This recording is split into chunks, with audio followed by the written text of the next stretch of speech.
Қазақстандықты Макси шайдың ішінен шыққан шіркінішті қоймалжың зат шошытты. 3 жасар қыз шайдың жартысына жуығын ішіп қойған. Желіде Макси шайдың ішінен біртүрлі қоймалжың зат табылғаны туралы видео тарады.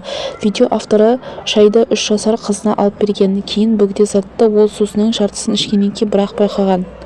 Threads қолданушысының айтуынша, Макси шайды қызы үшін жиі сатып алады екен. Жуырда шабдалы дәмі бар түрін сатып алған едік. Қызымыз жартысына жуығын ішіп қойған. Сол кезде бөтелкенің ішінде өте көп мөлшерде біртүрлі жиіркенішті қоймалжың зат бар екенін байқадық.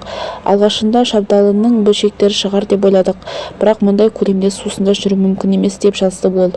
Жұртшылығы бұл жазбаны қызу талқылады. Егер қызыңыз жартысын ішіп қойса, мүмкін сусынға бөгде затты сол түсірген шығар. Кішкентай балалардың қалай ішетінін көргенмін. Олардан кейін сол бөтелкеден ішкім келмей қалады. Макси шайының дәл осы түрін алғымыз келіп, барлық дүкенді араладық. Алайда дәл осы түрі дүкен сөрелерінен жоғалып кеткен. Мен де дәл сондай қоймалжың затты Липтон шайының ішінен көргенмін.